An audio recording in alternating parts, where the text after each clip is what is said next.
Тэрээс нь доош харах нь тухайн хүн харилцагчаа секси хамтрагч юм уу эсвэл дайсаны үүднээс хардаг байна.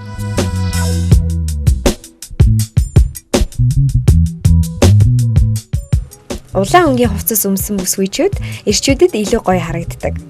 Рочестерийн их сургуулийн судалгаагаар эрчүүд улаан өнгийн хувцас өмссөн эмэгтэйчүүдэд илүү их мөнгө зарцуулж болзоонд явсан тодорсон байна.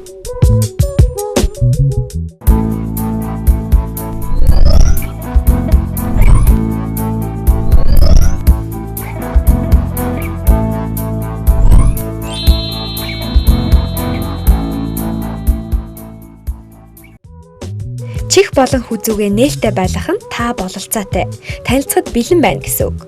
Ер нь арьсаа ил гаргах нь анхаарал их татдаг. Учир нь дээр үеэс үүссэн эволюцийн шинжтэй байдаг учраас эрчүүд нүцгэн арьсанд маш ихээр татагддаг байна. Өндөр өсгийтэй готл өмсөх нь таныг тачаангуй харагдуулж эрчүүдийн хүсэл тэмүүллийг татдаг. Мөн хөлөө ээлжиж очиж суугаад ачсан хөлөө хөдөлгөж гутал нь үл ялаг сугарсан байдалтай байвал энэ нь тухайн залуу энэхүү үйлдэлийг гаргаж буй бүсгүйд маш ихээр таалагдж байгаагийн шинж. Эрчүүд хэрвээ болзож буй охин чинь амрууган янз бүрийн байдлаар анхаарал татаад уруулаа будах ч юм аль эсвэл альва нэгэн зүйлийг удаан идэх юм уу уух юм бол та түүнд зоолтой таалагдж байгаагийн шинж. Гарныхаа хуруунуудын завсраар үсээ оруулж, үсээ хаялах нь тэр эмэгтэй өөрийгөө хөөрхөн гэж боддог бөгөөд үүгээрээ бахархаж байгаагийн шинж. Хөлөө зөрүүлж хүчтэй сүлжиж суух нь эр хүнд сексийн хувьд боломжгүй хаалттай гэсэн утга агуулад эрэгтэй хүнийг илүү татдаг байна. Учир нь эр хүний зорилго бол тэр эмэгтэйг эзэмдэх, өөрийн болгоход оршдог. Эрчүүд тэрнийхээ төлөө юу ч хийхэд бэлэн байдаг шүү. Чихээ оролдох нь тухайн хүн эргэлзэж байгаа, аль эсвэл үнэж биш байгаагийн шинж. Хацраа оролдох нь тэр хүн гүн бодолд автагдсан байгаа гэж ойлгож байна.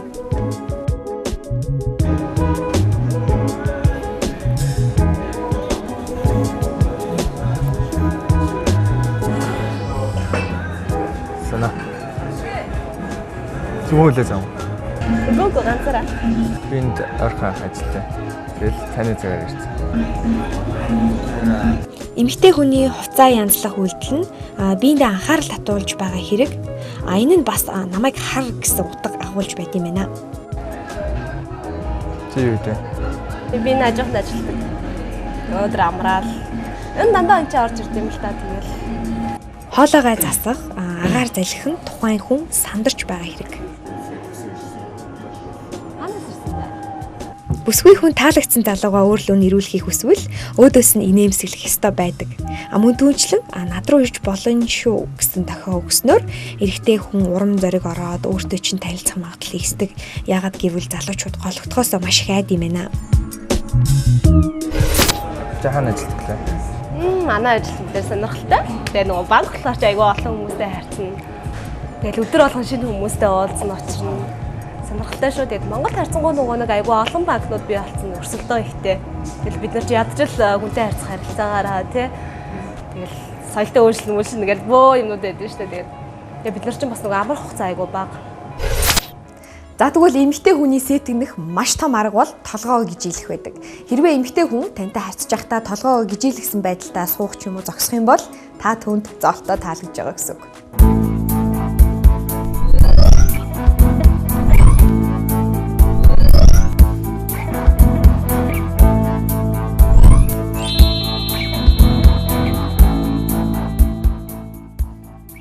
Хаант гэсэн юм? Сагууд өгсөн. Тэгэл хүссэн мэрэгчлээ сонгоод одоо яг хүссэн мэрэгчлэр ажиллаж байгаа. Амар гоё мэрэгчлээ айгаа. Эрэгтэй хүн өөдөөс чинь цээжээ урагшлуулж ойртох юм бол тухайн хүн чи надад таалагдж байна, чамайг илүү мэдхийг хүсэж байна гэсэн утга агуулж байд юм байна. Дараа яг манай ажиллаар үйлчлүүлэхгүй юу гэ. Чи юу гэдэг вэ? Би хэлсэн шүү дээ. Тэр амлалтаар төсөө ирсэн маа. Хэрв эмэгтэйгийн ачсан хөлний өвдгөн нь залуу руугаа чиглэсэн байвал энэ нь түүнийг маш ихээр сонирхож байгаа хэрэг. Хэрв өөр тийшээ чиглүүлсэн байвал тийм ч их догтлоогүй шинж. Амар хэлээрэй. Тэ. Чи юу их чинь аа? Нүдээ том болгон сүртэй харж нүднийхээ цагаан хэсгийг аль болох илүү гаргах нь эрчүүдийн анхаарлын мөн сэрлийг их хөдлөгдөг байна.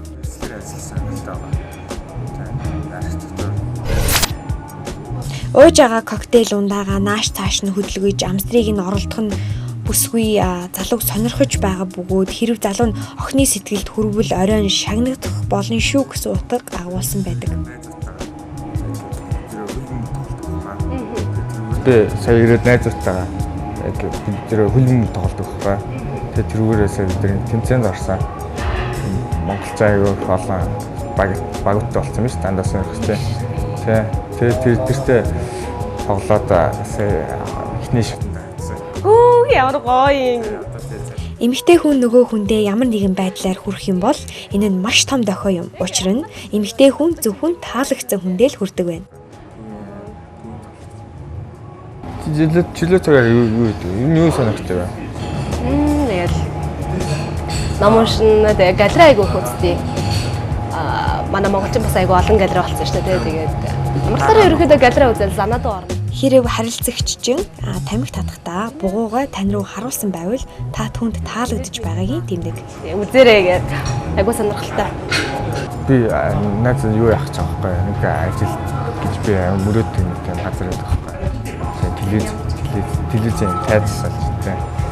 Би айгуу орохыг хүсдэг байсан дээр сайн ингээ орох гэсэн чинь арай. Нүдээ хоёр тал руу гүйлгэж харах нь тэр хүн нууц юм хэлэх гэж байгаагийн илэрхийлэл. Юу манайх 13 дэх байхгүй. Би ч хүрээд хөө. Үсээ ээлж оролдох нь өөртөө итгэлгүй байдлыг илэрхийлж байдаг. За.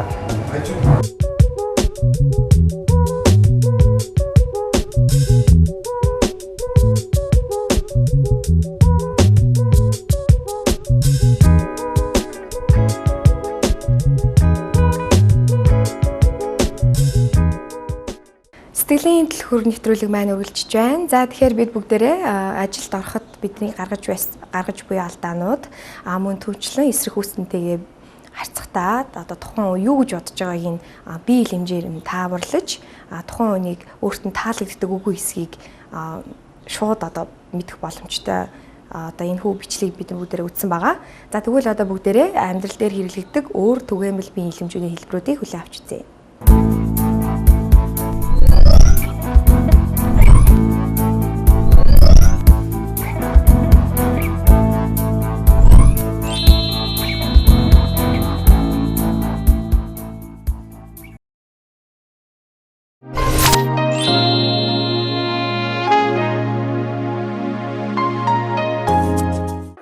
Алгаа дээшээ харуулж үе цээжинд гараа хүргэж ярих нь тэр хүн шудраг байгааг илэрхийлнэ. Хумсаа хазах нь тухайн хүн сандарч байгаа мөн өөртөө итгэлгүй байгаа гэсэн үг. Гараараа ташаагаа тулж зогсох нь тэр хүн бэлэн аль эсвэл баг зэрэг ширүүн байгаагийн шинж. Чин сэтгэлийн инээмсэглэл нь нүүрийг бүхэлд нь хамрах бөгөөд энэ үед нүүрний баруун хэсэг нь илүү том харагддаг юм. Хуурамчийн нэмсэглэл нь зөвхөн уруулыг хамрах бөгөөд нүүрний зүүн тал нь илүү том болж харагдана. Гараа ардаа барьж явах нь тэр хүн өөртөө итгэлтэй мөн ярьж буй хүмүүсээс өөрийгөө илүү гэж бодсон байдлыг илэрхийлсэн байдаг. Нэг гараа нөгөө гараараа ардаа барих нь тэр хүн сэтгэл санаагаараа унсан.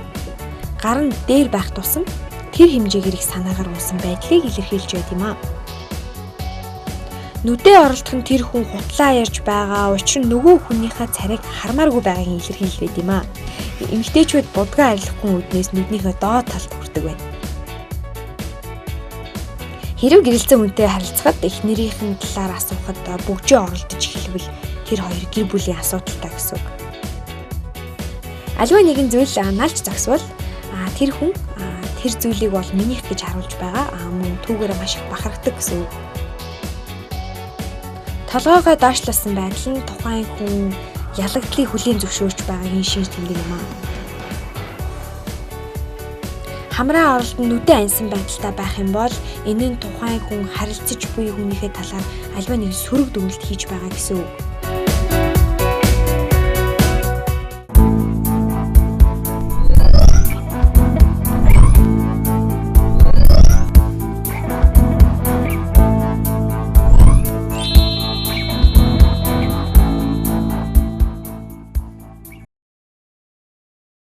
За тэгэхээр их үзэгчтэй бид 3 сэдвийг өнөөдөр хамарсан байгаа. Тэр нь бол ажилд орохдоо бидний гаргаж байдаг бие хэлэмжүүд, хоёрт эсрэг хүснэнтэйгээ сэтгэнэгтэй өөрийгөө илэрхийлэх байдал, мөн түнчлэн амьдралд хэрэглэгдэг маш түгээмэл өөр төрлийн бие хэлэмжийн хэлбэрүүдэд танилцсан байгаа.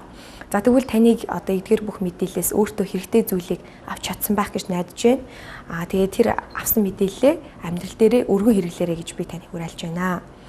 Энэхүү дугаарын маань онцлог маань юу юм бэ гэхээр хүнийг хэлж байгаа зүйл нь тэгээд бие хэлэмж хоёр нь маш ихвчлэн ер нь бол зөрж байдаг.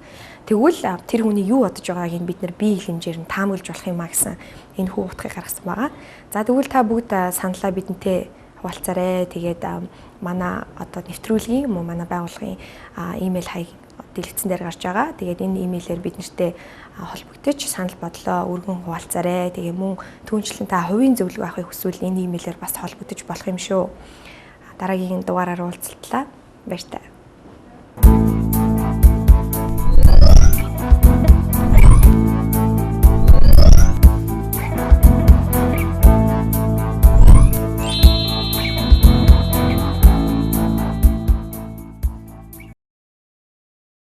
Манай улсын нэг хүнд ногдох арх согтууруулах хундаар жилд 40 орчим литр байдаг. Дэлхийн эрүүл мэндийн байгууллагаас тогтоосон хэмжээгээр 8 литрээс давхад тухайн улс гамшигын хэмжээнд хүрсэнийг бэлтгэдэг. Насанд хүрээгүй хүүхдэд арх тамхи худалдахгүй байхыг уриалж байна.